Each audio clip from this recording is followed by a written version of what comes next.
Hi everyone, Claudia here from LightingClarity. Today's talk is about do we choose our life lesson? This is a talk that I've given over the years at psychic fairs on stage. So it is quite an interesting topic. It is quite controversial as well. So it can be anyway. It depends what emotions bring up within us, depending on what I'm going to say today. But you've all heard me speak over the last 2 or 3 weeks about spirit guides. I'm going to talk just briefly, just quickly about that, leading into do we choose our life lessons? Yeah. So you've heard me say before, you're born with 2 to 4 master guides that are with you from birth until death. And then you've got extra guides that come on your team that assist you during certain phases that you're moving through. So you can have up to 20 working spirit guides with you, apart from the 2 to 4 master guides that are with you for the whole duration of the lifetime that you're in, and the other guys that come in, stay with you during the certain life lessons or phases you're moving through, then they step back. All right, and other guys step forward for the next phase of life lessons. So you actually, with your master guides, you put them in place, as I said weeks ago, really to do with the life lessons you knew you were going to be moving through in this lifetime. So you place them where they are with you to assist you with the life lessons, knowing that they had what it is that you needed to assist you to move through what it is you were going to move through. So you may have come in with a theme or cycle that you wanted to break, that you've carried in from other lifetimes and weren't successful in breaking. So that's to do with, how can I say, that's to do with people, that you didn't learn the life lesson with those people, the contract with those people, and you've both chosen to come in and reverse roles. So let's say in the past life, they were your mother and you were their child. In this lifetime, you're their mother and they're your child. Yeah, or it could be that, you know, they're your mother-in-law and they were originally your employer. It's interesting when you look at your own lives, when you look at the people in your life, you may or may not, some of you, I know I have in the past, that I've, befriended a friend or somebody, and I can feel, you may feel people in your life that you don't know what it is about them. There's either something you don't like, but they've never done anything. There's just something you can't put your finger on, but there's something you don't trust about them. And they could be a sibling, they could be a parent, they could be a cousin, they could be a friend or a colleague, and they've never given you any reason not to over the many years, but there's something about them that you don't trust, or there's something about them that you cannot help, you don't always really like, you don't really like them, there's something. Often it comes back to a past life, where either in that past life they slighted you, they cheated you out of money, or they walked out on you and they were a spouse, or there's always intricate, we're very intricate with our past lives, very intricate people. So often they've come back into your life and you've chosen to come back together, playing whatever roles you're playing in each other's lives, be it for the lifetime or be it for a short time.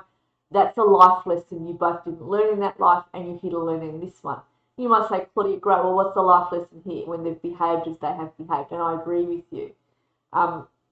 That's for you to work out. What is it about this that I'm no longer going to accept here, being treated as I am? And there are times you have to get up and walk away 100% and say, no, I'm not going to be treated like that. No, that's enough now. And it's learning to love yourself more. It's learning to value who you are more. It's learning to back yourself more. Because if someone's triggering something in you, they say that thing's not healed. It's not healed within you. That whatever they're triggering, it's like if somebody makes you feel worthless, but you're not worthless and you know you're not, but you're feeling that you are because you're not measuring up to how it is that they want you to be. Nonsense, who cares? Their measurement could be very well, no one should be measuring anyone, number one. Number two, I can assure you that they're far more harder on themselves than they are on you. And then there's a sense of unhappiness as well. They wouldn't be acting as they are. Always value yourself and don't take your value from anybody else. Be it your spouse, your children, your friends, your bosses, your colleagues, your friends who've got 50 million accolades. Who the hell cares? You take your value from you. You have no idea what it is that you have accomplished through many lifetimes, what it is that you accomplish on a spiritual basis within your own growth. This is one lifetime, yeah, and it's an important lifetime. You wouldn't have chosen to come if it wasn't important. Every lifetime you lead is important. But one thing I will say, it's important you value yourself. It's important you give yourself love and you back yourself regardless of who's backing you and who isn't. All right, I'm going to continue on. So before you came into this life, you would have done a plan with the Council of Light Advisors. So these light advisors would have come in along with your guides, you would have handpicked and said, I want these guides. You would decide, okay, that's great. And the light advisors are there to, the way in which I see it is the big screen is up. You could see it that way. And they write on there the themes of what it is that you'll be moving through. Nothing is predetermined. All right, but they write the themes on the board. You write it with them saying, I didn't learn this in that lifetime. I want to learn it with this person. That person's present at the meeting, and you agree you're going to be spouses in this lifetime, or you may agree you're relatives, or you may agree you're friends or colleagues, or they're going to assist you along the road. Whatever this is to do with, whatever role they play, you've got that down on the board.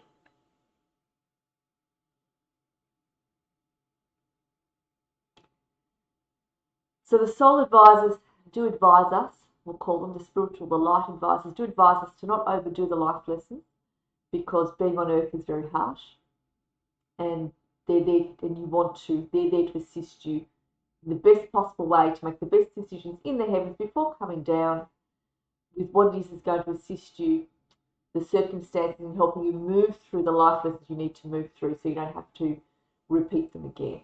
Yeah? Because you don't want to repeat them again. You want to move through them because some of them you've repeated for lifetimes.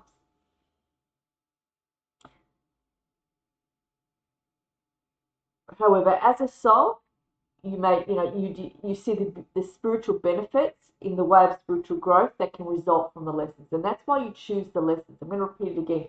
You choose the life lessons that you have, that you haven't overcome yet, that you want to overcome, and certain things you want to experience. Because as a soul, you see the spiritual benefits in the way of spiritual growth that can result from the life lessons that you are choosing to experience, the life themes, the life cycles. Now, as I said in a couple of weeks ago, Earth is one of the most turbulent dimensions to reincarnate on because it offers the furthest growth the fastest than any other dimension is going to give us. So I'm going to say this to you. If you're experiencing difficulty in your lives, if you've experienced difficulty in your lives, we all have, every single one of us. Well done for coming. You've come here many times. You've done this dance many times on Earth. Maybe not necessarily the life lessons you're going through, but you've come to Earth and you've been to other dimensions. But well done for choosing Earth, because you didn't choose this lightly. None of us chose this lightly. And as I said, there are many souls backed up right now, wanting a place here on Earth, wanting a spot, because they know it's going to offer, as we did, as we waited for our turn, offer the furthest growth the fastest than any other dimension can give us. Okay, so is life predetermined from what I've said? Yes and no is my answer. I'm going to give a story if I haven't given this story already. I was living in WA for 6 years with my children and husband, and feeling quite lonely in WA. Anyway, the children were very young at that time. One didn't sleep and the other one was older, and my husband was a fly-in fly-out worker, which he still is today. FIFO, those who are WA, you all know what FIFO means. And I was walking to the library, and I hadn't slept because the little one didn't sleep, and I had severe hay fever, and I was talking to my guides, and I was saying to them, it's all cushy for you, isn't it?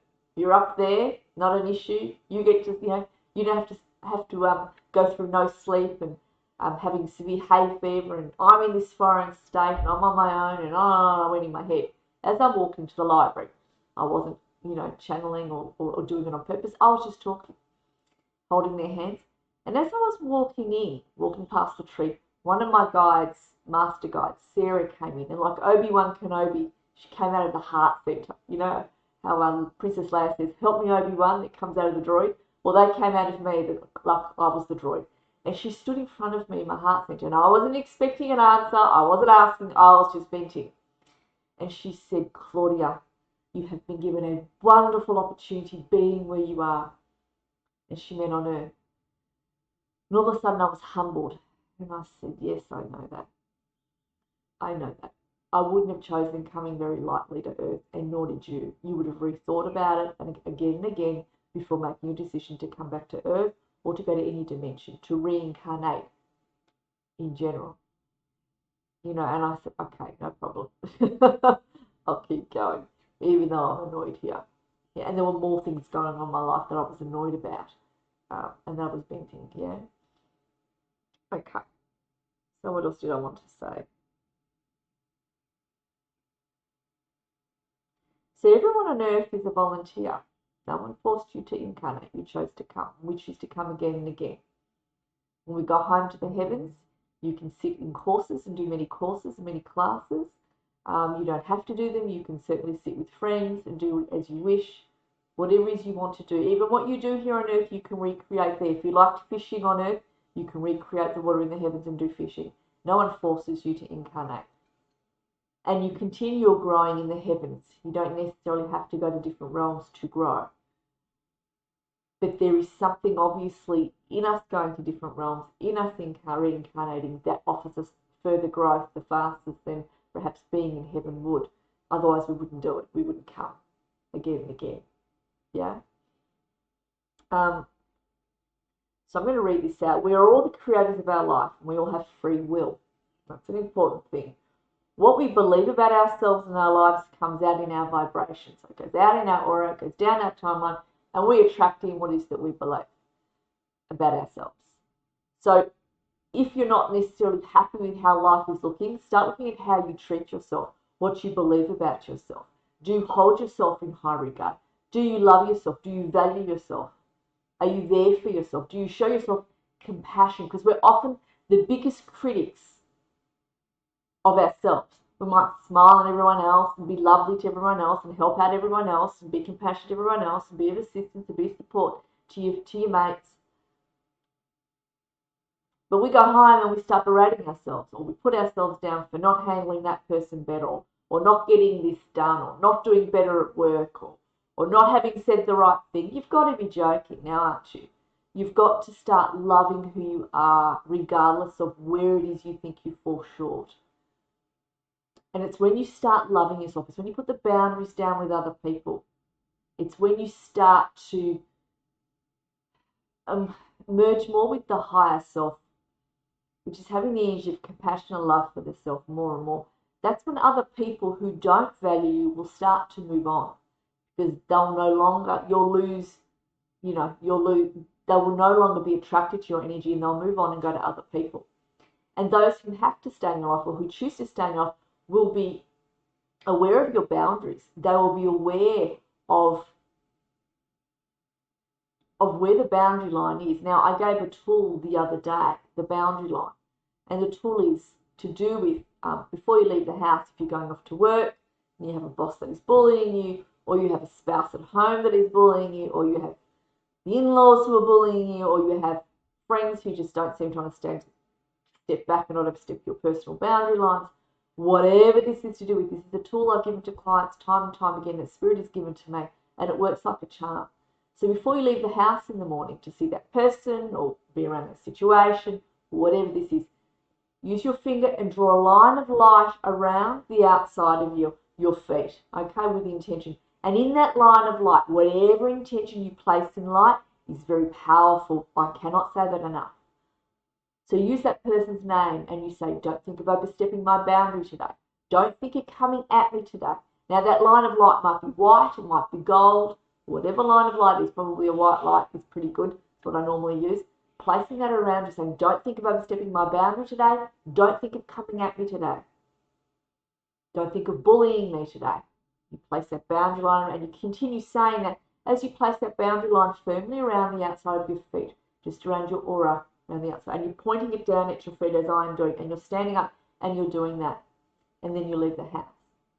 You'll find that that person will keep away. People have used that time and time again. My clients have to do with their colleagues and do with their bosses, to do with their spouses as well. But you can certainly use it in any occasion. All right, so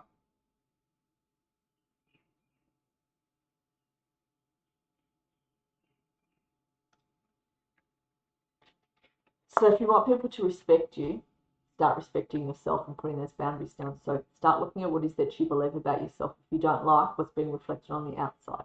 I can't say that enough. All right. I'm going to read this out. There will be some themes and life lessons you did come here to experience and break the cycle of. Some people have bigger lessons and some have smaller life lessons. If you do not learn the life lesson when it is first presented to you, then it will be presented to you again in a different way, in the same lifetime often, until you learn it. So you will find that there perhaps is a running theme that you can't seem to break, and you can't understand why everyone treats you in this manner. So that's one of the life lessons you look at within yourself. And let me say this too, breaking a cycle does take time. The first thing is being aware of the cycle. That's the big thing. Often people walk through life not aware of themselves and their own behaviours. You wouldn't be watching this video if you weren't aware of yourself and your own behaviours. Okay. It's being aware of the cycle, the life lesson that keeps repeating, and that's when you start looking at, how do I resolve this within myself? How do I break this within myself? And it's a big step forward when you recognise that. Now, one thing I want to say to you is that the lessons come to you because you're ready to step forward and overcome them. If not, they wouldn't be presented to you again and again. So you're given the opportunities to overcome them in this lifetime. Your teams have a lot of faith in all of you. Your teams have a lot of respect for all of you choosing to come to Earth, because it's not easy being here. And you're all far bigger and greater than you are aware of. Earth doesn't tell us that. Earth's very good at telling us where we fall short, that we're not fit enough, beautiful enough, tall enough, whatever, smart enough. It doesn't really matter what the outside world thinks. It matters what you think. And you are very deeply loved by your holy teams. You are very deeply loved by God. And they are there to support you. And you've seen my videos earlier where I've said, ask for the help when you need it. Ask for the specific help you need help on.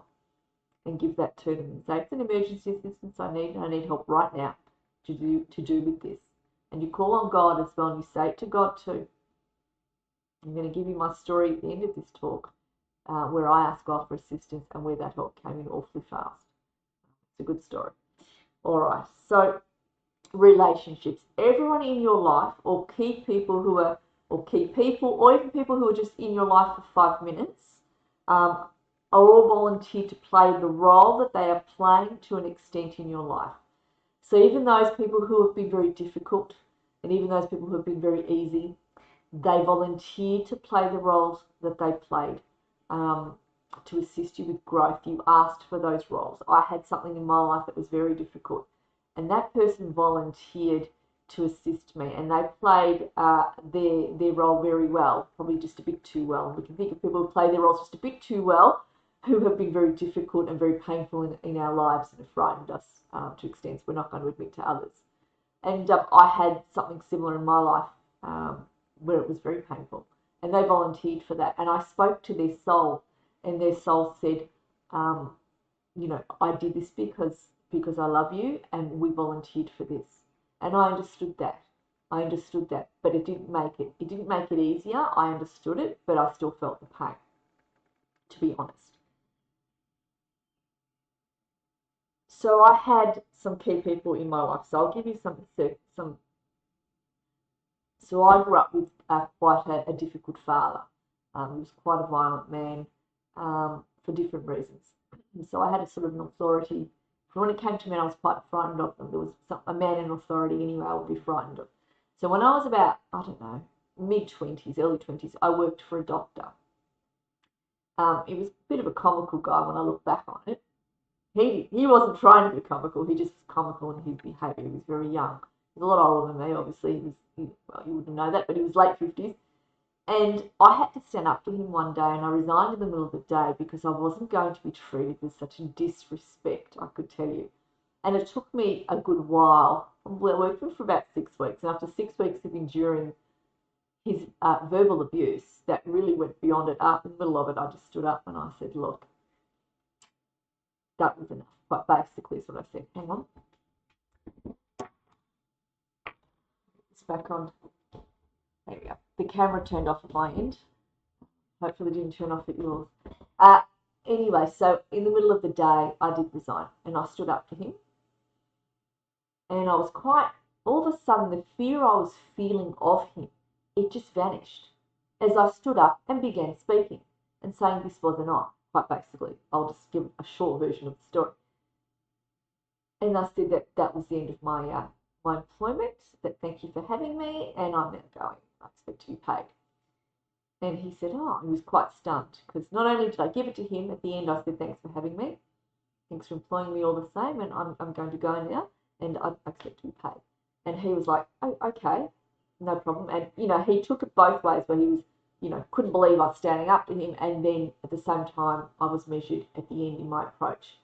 And when I left, I laughed when I got in the car. And this fear I had of men and authority figures had vanished. Now, the next job I got straight after that, I was working for more male doctors, big group in the city, quite an intimidating lot, and the life lesson hadn't finished. I had to deal with them. But I went in with a different energy. I went in and knowing what I was going into, I could see the other receptionists that were working with me. They were very intimidated. I thought, that's not going to happen. I won't be bullied again this time. See my aura, I went in with the energy of don't think about coming at me, don't think about bullying me. I made a lot of mistakes in that job years ago when I first started. They didn't come at me. Even when I was there for a reasonable amount of time, they still didn't come at me. But they went after my colleagues and they went after the practice manager. It was really sickening to watch. But I'd come to work and I'd hear the story when I had arrived of how they had behaved, because I had decided if they did in front of my face, I was prepared to stand up for my colleagues.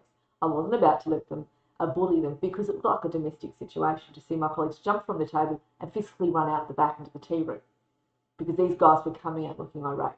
It was completely not on. And I saw it happen once, but I didn't see them going to go after the girls, because if I did, I would have stood up and said, excuse me, how are you going there? I don't care if you employ me, I don't care if you pay me. I thought to myself, I don't care if you fire me. This is not right. You cannot do this. You stand up for yourself. And I went in with that aura that said, don't think about it and don't even do it in front of me. They didn't do it in front of me. They didn't come at me, and they didn't do it in front of me to do with my colleagues. They probably did it the once, but they didn't walk in after the girl. They left her. They turned around, grabbed their folder, and they went. Must have been because I stood up and I thought, how's it going there? What do you think you're doing? It's even placing that energy in your aura that says, don't think about it, at people, and stepping up. Yeah? It's when you find the fear just goes. Because at the end of the day, you're calling them on their nonsense. That's not the word I want to use. Their BS. Oh, sorry, that went on. Okay. So family. You choose your parents and extended family members. You may have come to Earth to learn to love yourself unconditionally and learn self-acceptance. So you may have chosen parents who were not emotionally available or physically available to you, yeah, or who perhaps were critical of you. So you can think about your own families and parents and how it is they interacted with you, and what is it you learnt from their parenting, and what is it you learnt in those life lessons.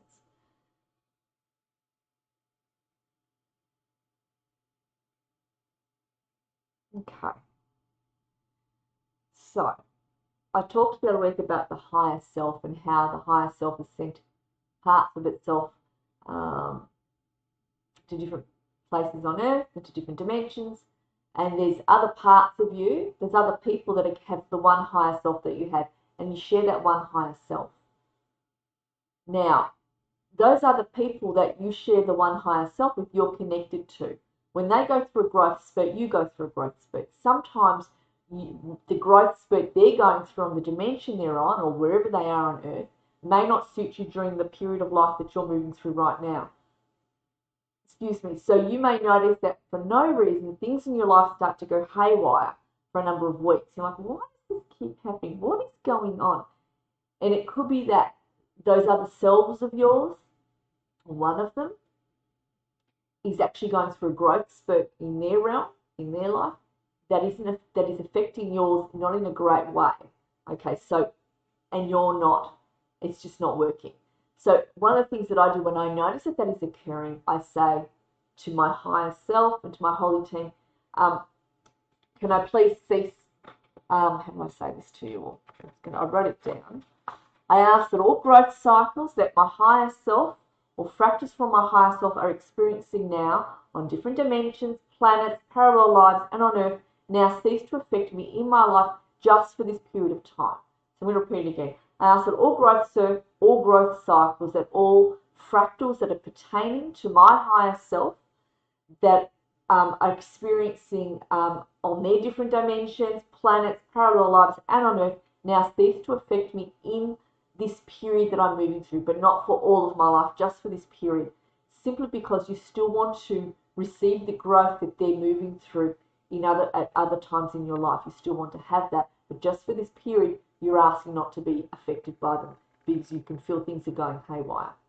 You may find there are instances that you can think of where this occurred. Some of you may say, I've never had that, and that's fine. All right, so there are different versions of you, male and female, here on Earth, for example. Yeah, they live in different countries. So there are different versions of you, as I've said earlier, about to do with past life, to do with your higher self, different fractals. So I'm going to lead into parallel lives. I haven't really spoken about parallel lives. If I have, I'm sorry if I'm repeating myself, but I'm going to talk about this. So as I just said, there's different versions of you, male and female, here on Earth.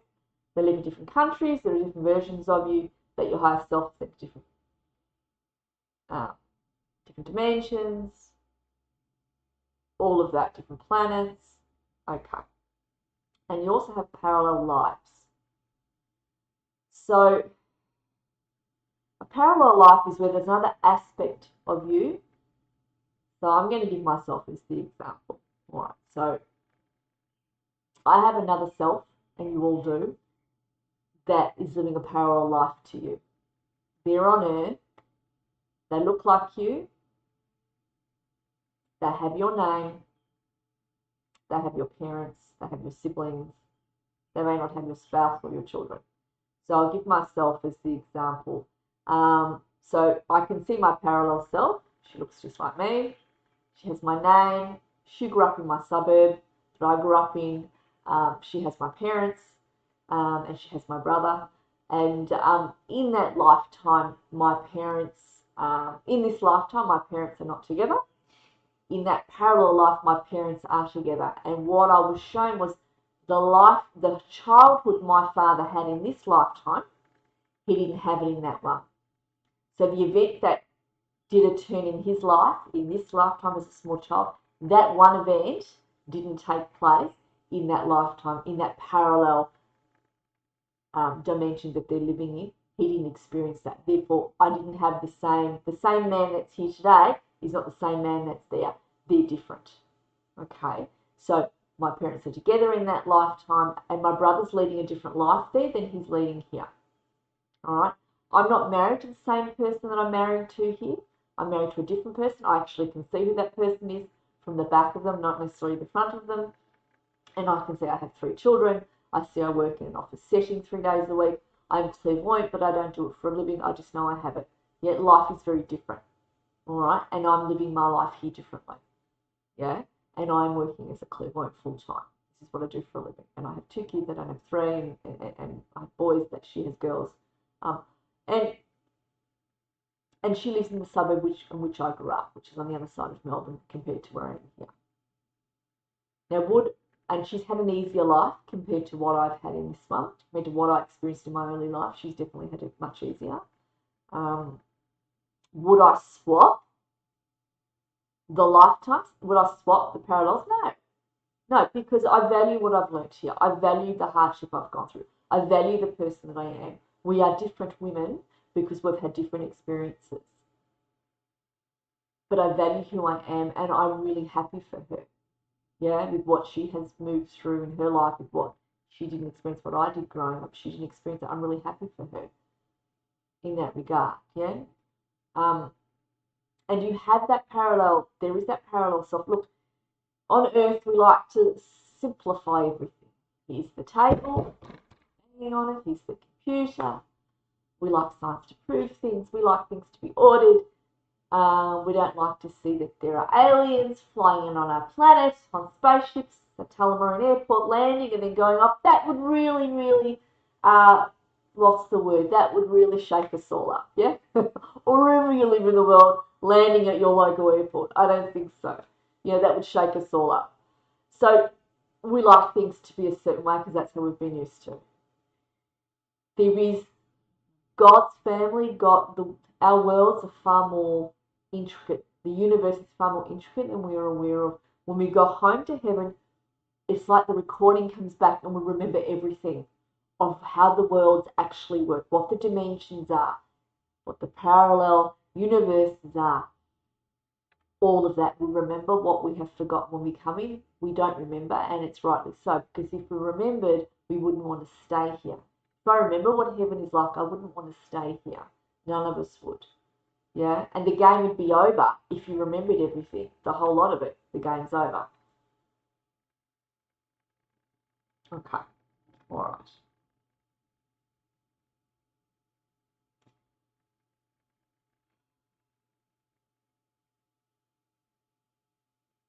To end my talk, learning to let go of a life lesson can be one of the greatest challenges. One of the greatest challenges, and we all know that. The reason we incarnate, and we don't do this perfectly, and I'm going to say this when I say this statement. The reason we incarnate is to learn love and compassion for one another. The more compassion we feel for one another, and the more compassion we feel for people, and the more compassion, furthermore, that we feel for ourselves, then we're really learning the life lessons we've come here to learn, and passing the life lessons as well. So really, we're here to understand one another, and we're here really to understand ourselves even further. That doesn't mean forgiving people and letting people back in your life that have been difficult. You may never forgive that person. You don't have to. No one will begrudge you that. Your spirit guides, the ascended masters, God, they're not begrudging you if you haven't forgiven that person for their behaviour. Let me put it that way. Yeah? Because sometimes it's impossible, so that's fine. Don't worry about it. As long as you love yourself and give yourself compassion, you'll learn your life lessons. You're learning your lessons. Don't be hard on you.